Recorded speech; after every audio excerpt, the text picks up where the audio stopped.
3, 2, 1, and we're live. Welcome back to the show, guys. It's Jdowns here on the Verified Podcast. This is episode 2. I hope you guys got a chance to watch episode 1. It just dropped yesterday, so link in the description, or it'll be the most recent vid on my channel. But yeah, I'm here with a special guest. Introduce yourself. Hey guys, my name is Lyden. I'm 17. I go to Roosevelt High School. I'm actually a published author, and I ride scooters. I've been riding for about 5 years and drumming for about 15. Thank you so much, Julian, for having me on the podcast. You're a real role model in the Portland community. That means a lot, Sage, seriously. And, you know, it honestly blew my mind the other day when you brought up the drumming thing. You said you've been drumming for 15 years, right? Yeah, 15. I actually still have the same drum set that I had when I was 8. That's pretty crazy. I mean, what kind of experience does 15 years of drumming teach you or show you? Because I feel like a lot of people would think after 5 years you may have mastered the drums, but I disagree. You know, there's so many forms of drumming, and I kind of hate that it's kind of sidelined by other instruments. So what made you get into drumming? Why the drum set? Why not guitar?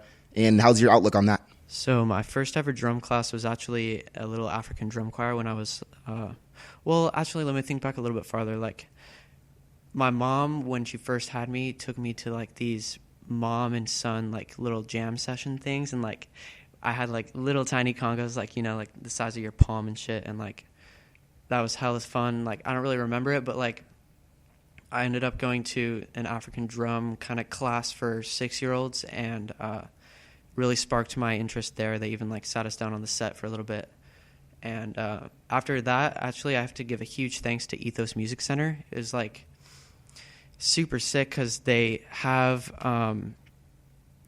band classes where they throw in a ton of kids, or like I guess like 3 to 5 kids, and for the younger classes, for like more auxiliary instruments, they would add in a few more.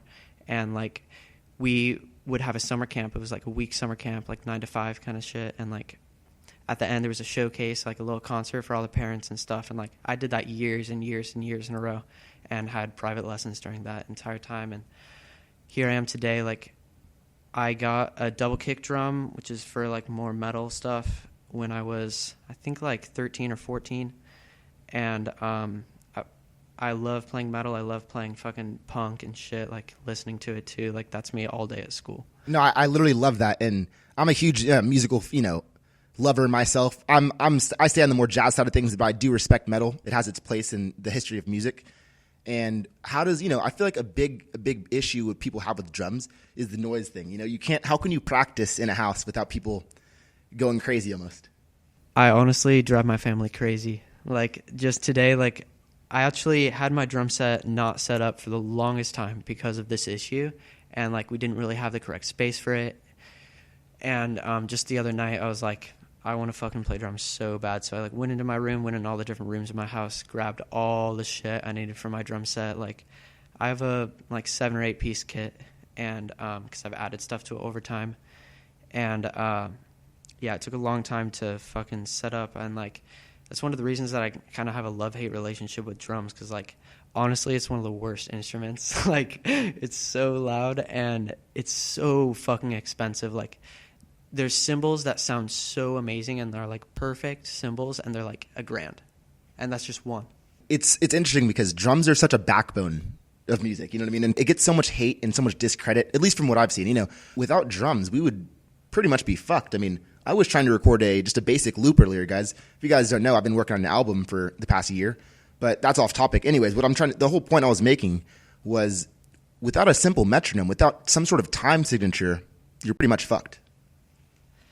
I mean, that's true. And if you think about it, like, the first ever instruments were probably just like fucking natives banging rocks on shit. Like, that's a drum. No doubt. And like, that reminds me of like back in fucking elementary school and shit, little kids in the classroom trying to fucking make beats with pencils and shit on the table. And one of my biggest things in playing piano was trying to find a good drummer, because I will play with a drummer in the background. In 2 or 3 measures, I'll be off beat, if that makes sense. And it's trying to find that synchronization with everyone and having like a band sort of agreeance on the tempo and everything. And that can be really challenging when playing with people for the first time. Yeah, that's for sure. And like, I actually have been playing like more heavy rock style stuff for my whole life until this year I joined the Roosevelt Jazz Band, and I've actually been falling in love with drums again thanks to jazz. And it's really incredibly fun, and I'm growing relationships with people in the jazz band, and we really have the power for greatness. Like, the talent that's in the room when we practice is crazy, and we're going to go to festivals and stuff. And like, jazz is really amazing because it like really showcases the power of every instrument involved. And like, even for the stand-up bass, like, it's pretty quiet, and it's usually just walking like ba-dum, bum, bum, bum, and like, what they can do is just like slide their hand like wherever they want and like hit those odd notes where you're like, wow, like that's an amazing bass player, and they're not even like taking over the whole song. Like, it's kind of wild. And that same thing goes for drums. And like, my whole life I've been playing like probably louder than all the other instruments in my band, and like, it's kind of a problem. It's like really, really, really fun though. And so like, to be in a jazz band and to like use the drums as an amplifier for the other instruments and like matching their intensities and going in on like everything that has to do with jazz, the most insanely intricate genre, is like really amazing. And like, thanks to jazz, like, the drums are still alive. Like, people might say that jazz is dying, but like, whatever, man, you can listen to the old stuff. And like, also to do with like drums, like, people don't really like them, and it's like, drum machines are starting to take over like every genre. And it's like, hip hop, you rarely ever hear like a live drum beat, and it's like, you might use like recordings of a real snare, but it's like, that is so old, and it's not really a skilled person playing, because like, drums are impractical and like too loud and all that stuff. But like, I recently have been looking into newer music, like newer indie rock music, and I've been hearing the most amazing drums like ever, and they're new, like, you know, studio, and like, it's made me fall in love with drums again. And a new subgenre of like art punk, fucking indie punk, like, all that shit has to do with today's issues, today's fucking youth shit. It's so dope. You made a really good point there about how hip hop, for the most part, you know, nowadays it's kind of rare to hear an actual live drummer, you know, playing in the whatever you want to call it, the band, the duo. I would say that, you know, most of it is synthesized drums on a computer, you know what I mean? Which is fine. There's a place for that. You know, think about trap music. There's all these different percussive sort of time signatures and stuff that are interacting on one another, which I like. I know you mentioned to me the other day that you played a house show, right? Mm-hmm. And I'm very curious about that. And how was that experience? Was it something that you wanted to do professionally? Were you getting paid for it, or was it more a recreational thing? How's the house show scene? Because I know that, from what I've seen at least, house shows can get pretty wild. So my house show was 2 summers ago, really close to the end, and it was by far the best night of my entire summer. It's sadly the first and only house show I've played, but I've done a number of live performances other than that. And one of the most life-changing moments of that house show was like, it got pretty wild, but it was like chill. They were vibing like with me and my guitarist, and like, that was honestly like the best band I've ever been in, and it was a 2-piece. It was like just me and guitar, and he was singing too. And James Kelly, actually, on Instagram, is an amazing songwriter, and he actually has a Spotify too. And it was an honor to play with him. And like, one of the best parts of that house show was playing a cover that I honestly wasn't the biggest fan of, because it was pretty slow, pretty quiet.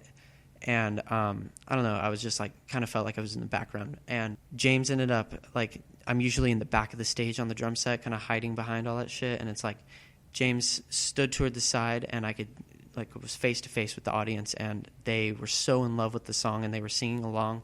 We were all in it together, and we were all fucking like living that song. And like, we ended up playing that 3-minute song for like 8 minutes, just like going off, and it was so amazing. So great. And we actually opened for a local Portland band called Laundry, who are legends. It was amazing. See, I love those kind of Portland band names. Like, you might have Laundry as a name. You know, you might have Onion the Man, which is a great band that I was just at a pizza shop the other day, and some dude gave me his EP. It was like on CD, just gave it to me for free. So I went home, listened to it. It was absolutely amazing. But one thing I want to touch up on as far as the whole, punk sort of metal scene is that I would love to go to a house show. I've never been to one. I've never even been to like a proper metal show. However, I know that mosh pits are a huge part of that culture. I've always been curious about, how does one start? Is it just someone punching someone and then everyone starts moshing? Is there a time that you're supposed to all mosh together, or is it just kind of random? So To be honest, like when I'm at a concert, I'm usually the one to start the mosh pit, and like basically I'm moshing the entire song, like no matter what like speed the song they're playing, or like I don't know if they're like not even playing a song. Like you're always like kind of moving around, like kind of jumping a little bit, and like it's so amazing. And once you like start moving around and like nobody's doing shit, and you kind of like jump into someone's shoulder, and it's like you start moving around, like forcing people to physically move their body just by like pressing yourselves into them. It just gets going, and like it's the best time ever. Like you're moving around, like you're feeling like the speed of the players on stage. Like it's so amazing. I've always been so skeptical about that because I feel like it's a fine line between, I mean, most people know when they're going into a concert that a mosh can happen or occur, and I feel like most people are in agreement with that. You know, most people don't say, I don't want to mosh. A lot of people, I feel like, want to mosh. Mm-hmm. But I've always felt so skeptical just starting, you know, pushing someone. I would never punch someone in a mosh pit to start it. But I feel like, you know, like you were saying, maybe brushing shoulders and stuff to start it. But I also feel like they have to have the right energy. The crowd has to have the right. And you mentioned that it wasn't even a fast song or anything, right? It was a slow song that you started it.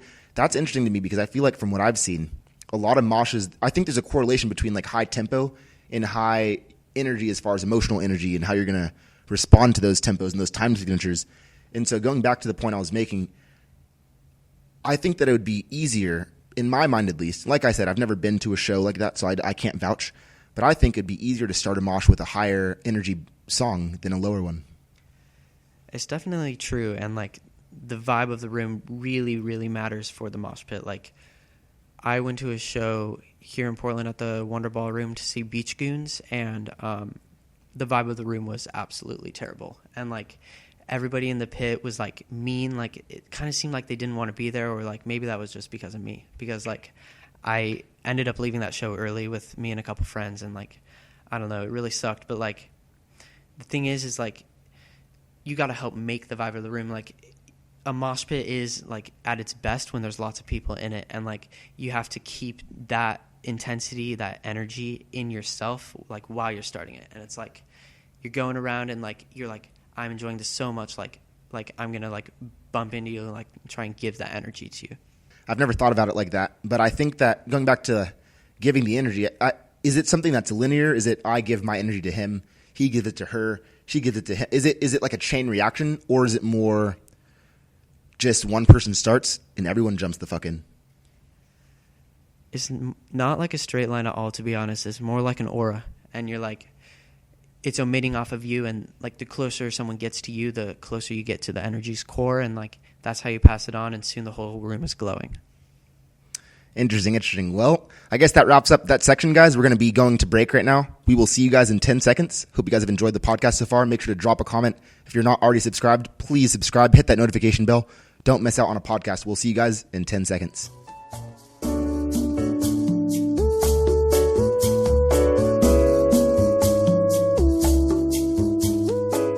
Welcome back. I hope you guys had a good break. So I'm here with Sage, as you guys already know. And Sage, you mentioned earlier that you are pretty, you're a scooter rider. You're into scooters. Elaborate on that for a sec.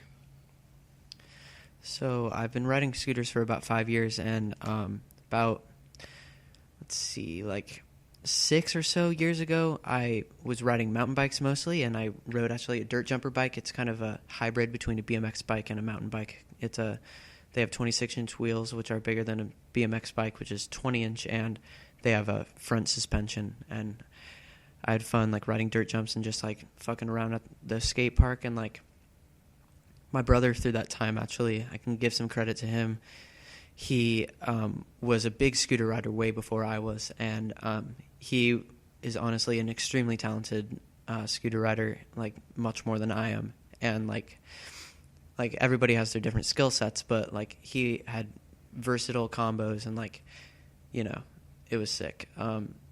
It's sad to say that he rides skateboards now. He really gave up scootering because he just got bored with it. But like, I guess that means that it takes a certain mindset to be a scooter rider, because you have to have pride in yourself. You're like always being oppressed basically by anyone who's not riding a scooter. Like chances are they're gonna have malice towards you, and like even though we're all just trying to fucking have fun in the same place, like do the same shit, trying to get better.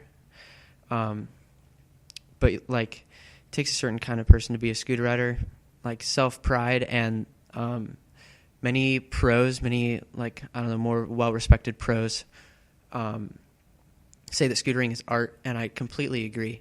It's like the beauty of scooter riding is that literally every trick can be linked together, and it's like with skating you can't be like, oh, I want to do a tray fucking, I don't really know any skate tricks, but it's like tray, laser, fucking rainbow, like do whatever you want in a row. And it's like on a scooter you can link every trick together, and once you master the scooter, it's like self-expression, and you can do anything you want to your style, and it's amazing. That's interesting because I'm in agreement with what you're saying about the scootering. And it took me a long time to realize that, because you think about skateboarders, and you go to a skate park, and people have this weird stigma of like skating is the normal. Then, if anything, BMXing could be second. Then scootering is like third. But I think, I disagree with that.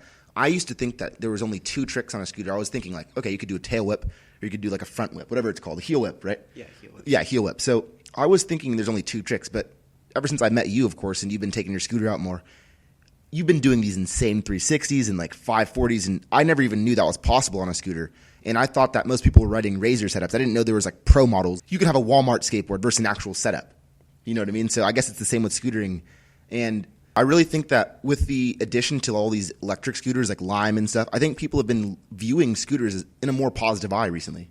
I totally agree. And like the beauty, one of the other beauties of scootering is like it was really spread through Instagram and social media. So in that sense, it's gone worldwide extremely fast. And there's huge communities in Europe and Australia and like all over the planet, Japan even. One thing about scootering that's always intrigued me was a lot of scooters have like the back brake, right? But on the pro models, they don't have that, do they? Yeah, so that kind of brings up the beef within scootering between street and park scooter riders. And it's like a park scooter would have a brake, and the deck would be angled at the ends. And a street setup is almost an exact rectangle, so you can get all those different grind points on the corners of your deck. And we actually use fenders because when you put your foot on the scooter brake, it wears down your wheel. That, and when you ride street, like, you don't really give a fuck. Like, you can go as fast as you want. Like, if you want to slow down, just fucking break your shoe. Just foot brake, the classic foot brake setup. That reminds me of my longboard days, and I would just be mobbing down hills. And if I was going too fast to do a slide, that foot is all you have, really. And it's kind of sketch, but you mentioned that there's kind of a difference between street and park, but I've seen you ride street on your setup, and I've also seen clips of you in the park. So that brings up the question of what really is the main difference? Why are there design differences? And also, really quick, you guys need to see this clip. I'm going to have it on the screen right now of an insane, I guess you would say, is it called an ollie, a bunny hop that he did the other day? It's absolutely mental. Check this out. Like, I hope this cutty's okay.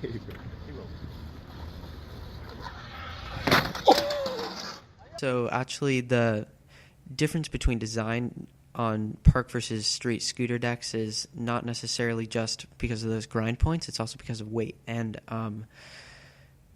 when you're a park rider, you, like many tricks that are done mainly on quarter pipes, go above your head, and you're like spinning the entire scooter like, I don't know, like 6-8 times, and like you can't have a big heavy deck for that. And it also has to do with speed, I guess, but I guess you could have more momentum with a heavier scooter. And you were asking what the main difference between street and park is, and I'd love to say that line is getting more and more blurred, and like people are starting to kind of resent the inner beef in scootering, the little civil war to do with park versus street. And some of my favorite scooter riders are extremely versatile and can do crazy flip tricks like buttercups and shit compared to like 18 stair handrails.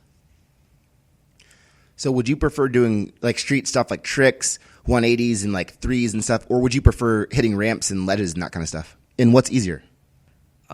So honestly, grinds on scooters are easier than any kind of spin trick. It's like you just gotta like hop on and hop off.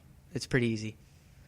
So with the amount of tricks that you know, with your skill set based on, you said you've been scootering for 5 years, how do you want to apply that? Do you want to just do it for fun, or do you think you have a chance to get sponsored, or is that something you're pursuing? I'm honestly not pursuing sponsorship very seriously, and it's it's kind of because I don't have a scootering community with me, sadly. I'm pretty much always the lone scooterer. I don't have any friends who live close by me who ride scooters, but that doesn't stop my determination. And it does limit me to a point, because if I were to be serious about sponsorship, I would want to be able to go out with a crew of friends who we would all be pushing and motivating each other, and have filmers to kind of go around and really put together a true sponsorship video for YouTube, instead of the Instagram posts, which are a real limit to the beauty of scooters and are somewhat looked down upon controversially in the scootering community. Interesting that you brought up having a group, because I never associated progression with having others, but I guess that's such an important factor, is that other friends will push you. You know, a friend might be like, I'm going to hit this, and they might do an insane trick, and somehow they eat shit, or they almost get it. And you're thinking, I would never try that, but shit, they just tried it. I may as well. I definitely think that that is a true statement, and that kind of has to go with every area of your life that you want to excel in.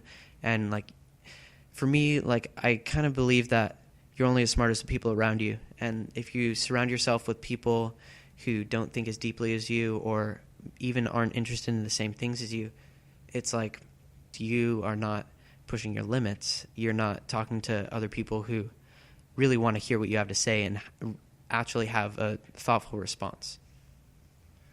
Definitely, and that's kind of like the whole competitive sort of companionship type thing, where you might be on a sports team, but you guys still have scrimmages. You know, you guys play against each other, and the whole point is, I guess, to kind of grow together. And I see what you're saying about pushing the limits.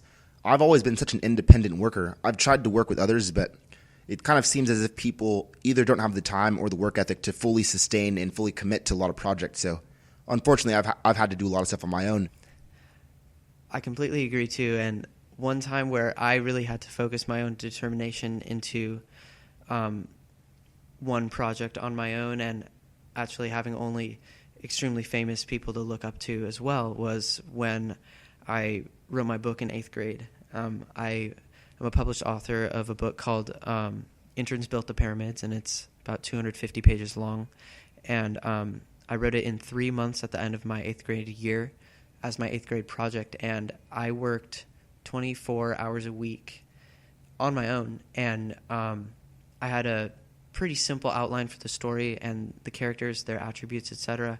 And what ended up happening is the story wrote itself, and I just kept on just channeling these characters, channeling their scenario, and that's really one area where I can see how awesome working alone is too. I know the publishing process is not very easy, especially the editorial process. That can be a real pain in the ass. So, and to think that you published a book in 8th grade, I mean, a lot of adults can't even write a competent essay, let alone publish a book. And to think that you're only 17 right now, but in 8th grade, you published a book, that kind of shows testament to where you're heading, I think. Honestly, for the longest time, I've loved writing, and I've loved writing as a medium to being able to share your like deepest thoughts with anybody, thoughts that might not be prompted by anything. And like, actually, like, I can't see how this would come up in conversation, and I obviously had a lot to say about it in my 50,000 word novel. It was like, the basic plot line was, it was set in Portland, even though I didn't really specify the name of the town. 17s wake up one morning and everyone else in the world is disappeared, and it's just them in the city. And at first they go rampant, and then they start like quarreling, and after they find each other, of course. And they all had known each other from like around the city, but had never really like said hi, except for the couple. And they ended up chilling and just like Elling from all the stores and shit, like kind of living rich, and like woke up another morning and one of them was gone. And like, it turns out, I forget how many hours in between, like 24 or 46 hours, they each started individually disappearing, and they ended up finding the pattern and left the main character, who I kind of based off myself. I actually based all the characters off people that I value in my life. And he ended up not disappearing after the 46 hours and jumping off a cliff. That's crazy. And that seems like a very interesting plot line there. I haven't really seen too much dive into the whole disappearing act and the whole waking up alone, because I've thought about that before. I mean, if you just woke up on your own in a city, it's like, it's got to be fun for the first couple of days, but then eventually you're pretty much fucked, and that's really interesting. I would love to read that book if I could potentially get a copy, maybe an ebook copy, but we're coming up to our second segment, guys. Thank you guys so much for staying in the stream. If you haven't already, please drop a like. Sorry for having to say it every time, but likes are much appreciated around here. Same goes as comments, so let us know how we're doing so far, guys. Audio quality, is it okay? Is it not? But right now, we're going to our second segment. We'll see you guys in a sec.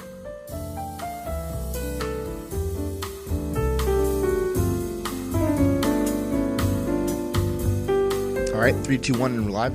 So yeah, Sage, going back to the climate change thing, super important concern, and it's such a repressed, or I guess suppressed topic, because there's so many climate change deniers, and there's going to be deniers with anything. Like, there's still people that believe that the Earth is flat when we have physics and mathematics that can prove it. We've seen pictures of the Earth, and that's a whole other discussion.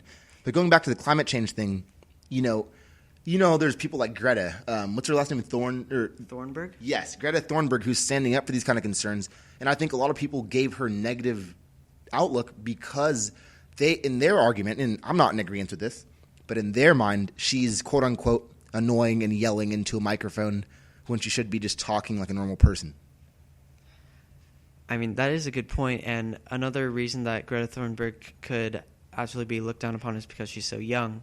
And when you're young, your mind is more susceptible to mental illness. And she actually suffers from Asperger's and suffered from severe depression and selective mutism as a young kid, when actually as an effect of her learning of climate change.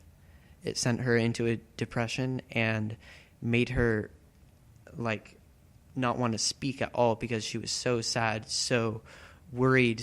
Like, a quote from her is, "Our house is on fire." And that's a fact. And she eventually gathered her thoughts and decided her role in this world, and that is to fight climate change and push for companies who are some of the hugest creators of climate change, which is of course a human-caused issue, to show them really what they're doing and the obscene, inhumane, unethical sacrifices they're doing for their own gain. It's really mind-blowing and terrifying. And yes, the profitable aspect of that is so important, because so many companies, will dump things into the ocean, make more landfills. And going back to the whole economic standpoint, a lot of people's argument is that we're almost in too deep. And how can we change a system that we've established the past 200 years off of? And I agree that we can change it. I'm not saying that we can't. But I think that in the minds of these shareholders, in the minds of these senators and politicians and things like that, they're not willing to necessarily – they're willing to talk about the issue, but they're not actually willing to implement a good, solid game plan as far as, cutting back on the plastic. And, I remember when plastic water bottles used to be – and don't quote me on this. Let's just say they were 100% plastic, right? Now we have the lean bottles that are thinner and stuff, and so much waste in the ocean. Apparently Garbage Island – I'm not sure if this is confirmed. I think it is confirmed. I don't know if we have an actual picture of Garbage Island. Somewhere in the Pacific, it's just a floating island, apparently the size of Texas. That's so mind-blowing to me. And the fact that we still have not explored the entire depths of our ocean, and we are destroying it day after day, second after second, is so fucked up on such an insane level. It's like everywhere in the world is being affected by climate change, and the issue is so huge, it's so global. It asks this question, what is the next highest power underneath the space that's around us and the physical planet that we're on? And that is obviously us humans, and we have risen to the top of the food chain thanks to our intelligence and our evolution. And what is the greatest power within us? And it's our society, and it's our kind of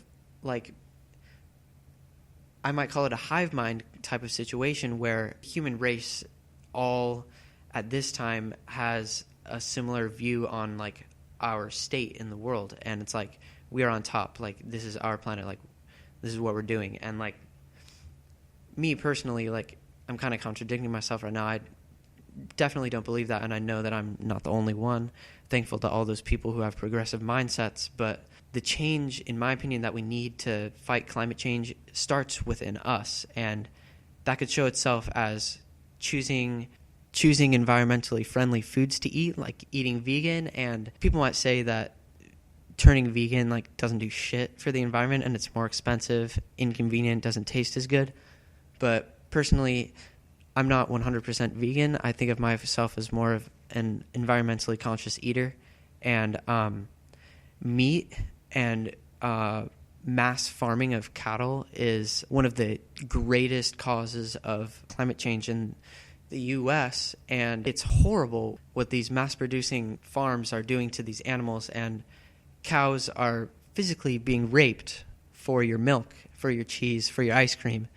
And, like, I love ice cream, but, like, I've seen a video of a farmer reaching his entire forearm into the womb of a calf and impregnating it with fucking sperm in his hand. And, like, that is obscene, inhumane, unethical, so horrible to be doing to these animals.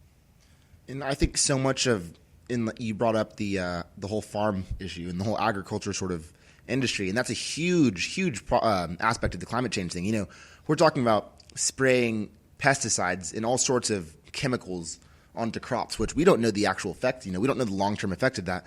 We're talking about genetically modifying animals to produce fattier portions, or, you know, these animals aren't actually physically able to even stand. And I saw a picture of a pig the other day. Hopefully I can find it and put it on screen for you guys.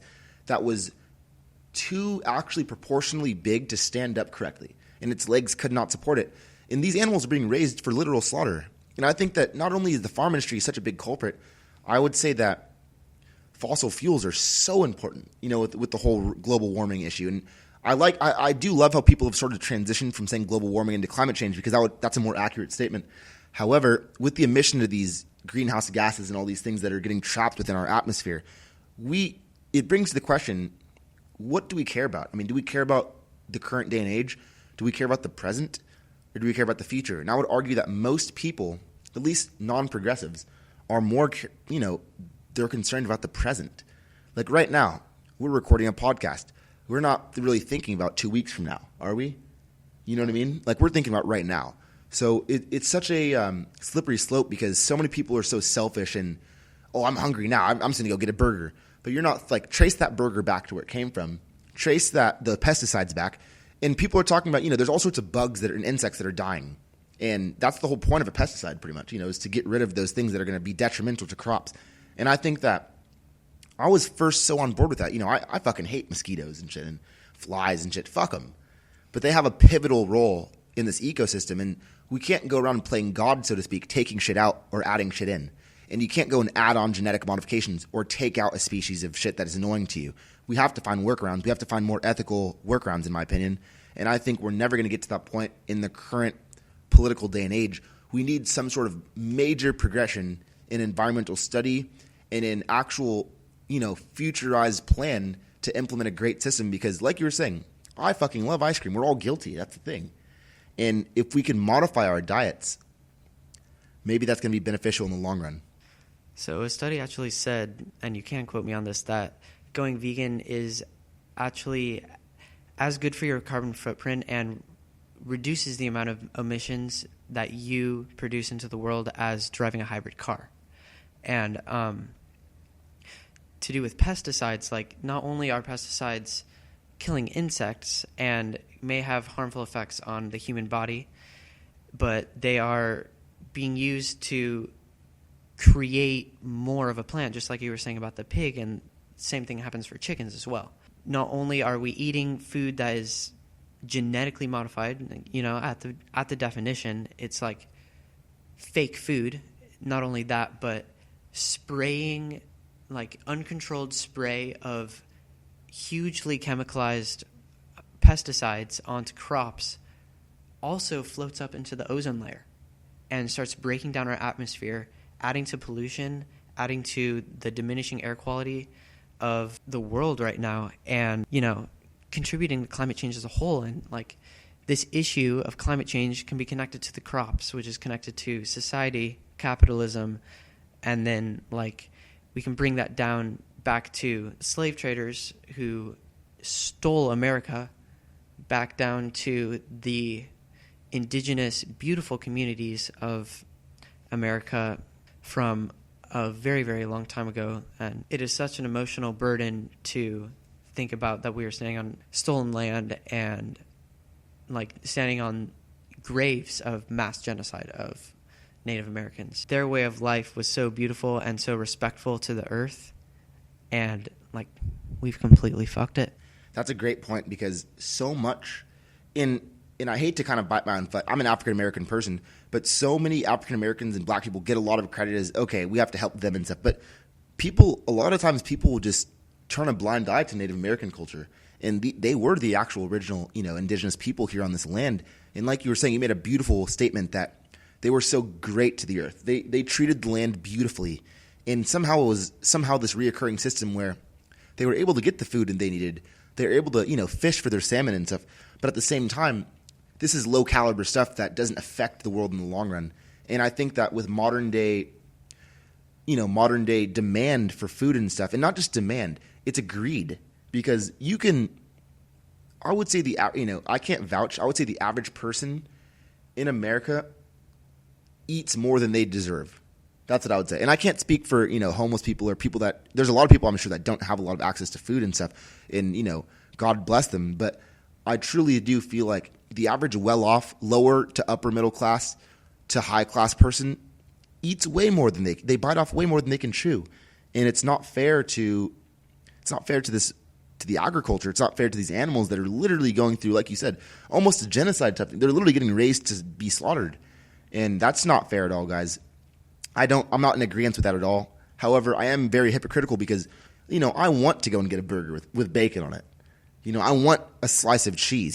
People don't think about cheese. Like, you think of cheese as like a vegetarian thing or like a vegan thing, but no, like cheese literally comes from an animal. So it's like, that's crazy to think that at the lowest form, like, oh, like cheese and crackers, that's still fucked.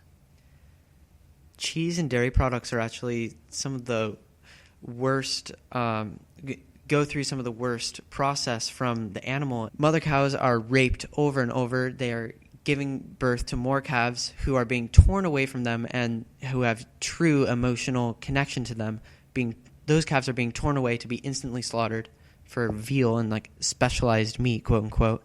And they're then raped again, pumped out more milk from fucking machines.